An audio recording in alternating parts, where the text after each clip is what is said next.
So, without further ado, let's go right into the forums of prisontalk.com. And so the first thing we'll read in the prisontalk.com forums will be in the Prison Talk forum subforum for quote-unquote offenders subforum recidivism and reentry, in a thread started by Hellboy entitled, "Why Does Your LO Keep Going to Jail?"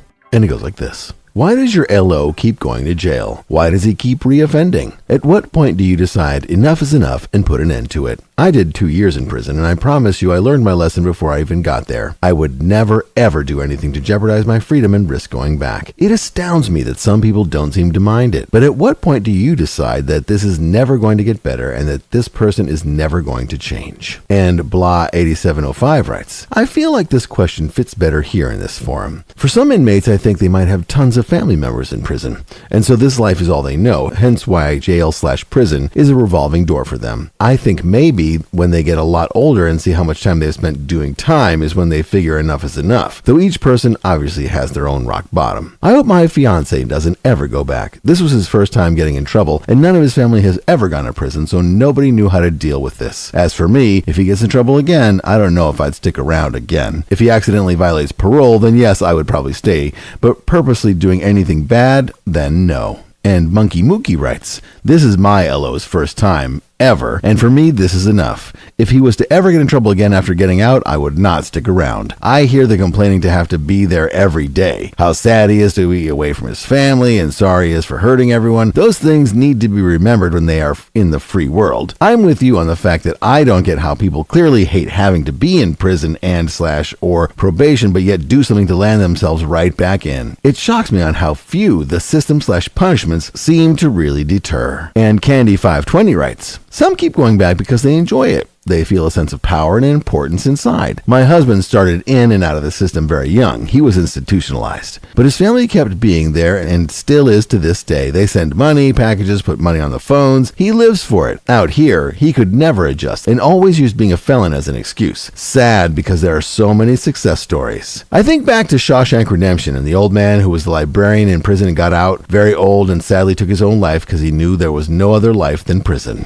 And Red Girl writes, who wants to employ an ex-prisoner? Scenario. Walk through the prison door into Civvy Street, a couple of quid in your pocket, nobody to meet you, you belong nowhere except with the old crowd. And Summer Love 92 writes, lack of positive role models, home environment, deep issues of shame, pain, anger that may fuel addictions that result in criminal behavior, mental health issues, many sociopaths, some have no conscience and just don't care, some are institutionalized and truly cannot cope or maintain long-term employment so they are comfortable in prison, some are just broken human beings, some were so severely abused they cannot love themselves or others. Most in prison have deep issues that if not resolved will just continue to perpetuate the same criminal and hurtful behavior towards themselves and others. Many women believe their quote-unquote love can save a broken man. While everyone does need love, no human can fix another human being. I believe in the power of God, but the person also has to do their fair share of the work and get help. Many times long-term help, and if they don't, sadly, it becomes a cycle of poor choices and behavior. And Offender No More adds, my husband and I both went to prison twice. For me, I had not hit rock bottom during that first stint. It was my second stint that did it for me, and I have to admit, I'm much happier now, and I love the life I have. Now, having said all of that, I have a younger sister who was always the quote-unquote good one of the two of us. She's been down feds twice, and now she's got a first degree that was enhanced due to her history. I know why my husband and I committed the crimes we did. Not that our excuses are right. I do understand what we did, why we did it, and what we had to do to stop going there. My sister, on the other hand, is really good at hiding, and I just found out that she has been committing the same type of crime over and over and over and over again. The only reason she is just now going down for a second time is because her husband had the money to pay restitution to the last 2 felonies, and they gave her probation. Now she is sitting in county getting ready to pull chain, and when I talk to her, it's like she's messed up in the head. She's gotten so used to lying to different people about different things that she can't remember what she has said and when. Yet, my family, brackets myself included, are still there for her. Although in my case, I keep copies of every correspondence I have with her because I don't want to get caught up in some of the mess she has a way of stirring up. What astounds me is this. The first time I went to prison, all of my blood family, except for my sister, turned their back on me, and until this day, only a very few will tolerate me based on my history. Yet my sister's history is so much more than mine, but we are all supporting her, even with us knowing she is lying. I would love to be able to talk to her straight up, but anytime that happens, she closes down. So, when should I give up?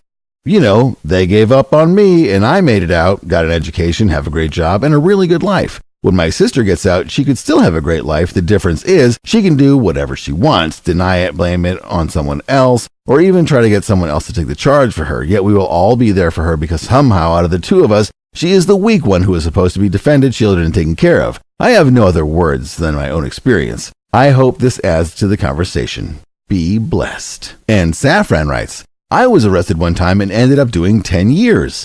I hated jails and prisons, and I can't even count the number of women returning time after time. And Combs adds, I did 6 years and came to know a lot of the guys who are quote-unquote somebody inside the fence, but it was obvious to me would never be considered to be quote-unquote be somebody outside. A good number of them couldn't handle that, felt better, liked their life better inside, brackets, despite their griping, and so kept coming back. They were probably better off inside, family outside to play for sympathy and support, almost no responsibilities to address or decisions to make, crappy medical care provided, educational opportunities that they never took advantage of, etc. When do you stop putting up with it and being supportive? That's your call. Might be that somebody just had to do a second stint before figuring anything out, but if you're looking at a third timer or worse, that's likely someone who just won't stop the revolving door thing. If that's the case, you'll end up needing to put yourself first and get on with your life before you get badly damaged by the process. Stay well and good luck with however it goes for you. And we'll go from that thread to a new thread in the Prison Talk Forum subforum for family and friends subforum when the relationship is over, in a thread started by Cheeto Dorito entitled 7 Years of Support and Now He Has Ghosted, a Love Story. And it goes like this. Wanted to share my story with those who come here lurking and possibly wondering if their SO is a scammer, user, or flat out liar. I'm not asking for support or advice. I have moved past him and the whole scam and have moved on with my life. But for anyone thinking about uprooting or changing their lives for someone, please read on. The scammer, brackets, how I now refer to him, went to the HWH back in March. I didn't hear from him for a while and bugged out, brackets, thinking he didn't want to talk to me, etc. As he waited to get his cell phone set up, etc., eventually I did hear from him and the request for money and support immediately started. I had committed while he was in prison to helping him get on his feet, since we thought we were going to be together and all that jazz. Unfortunately, back in January, my financial situation changed after I had to buy myself a car after unexpectedly having mine totaled. I explained to him that I thought everything was kosher. Boy, was I wrong. So I did what I could by buying him clothes and giving him some cash to live on until he could get a job and get on his feet. All totaled, probably around $500. That was on top of God knows how much while he was actually in prison for all those years.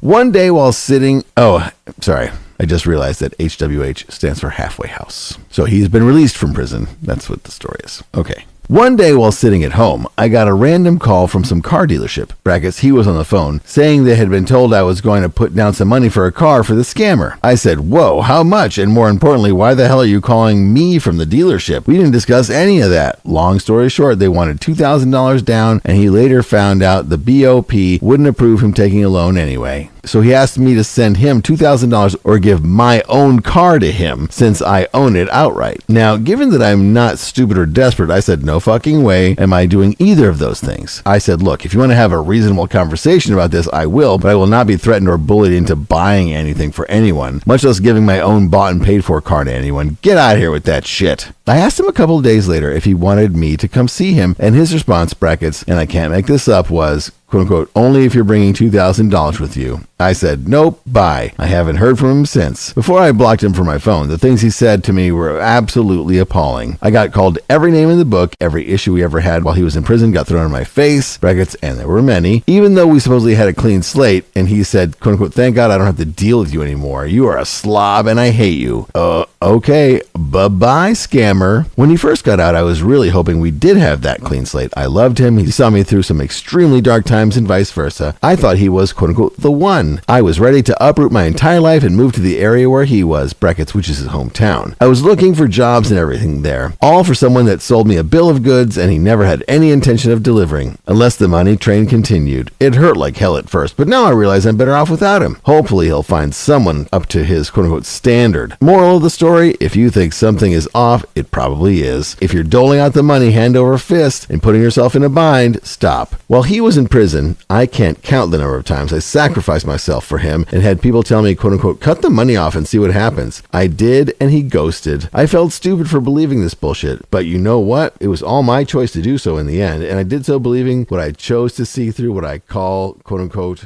the love filter. It blinds the hell out of you and numbs those spidey senses.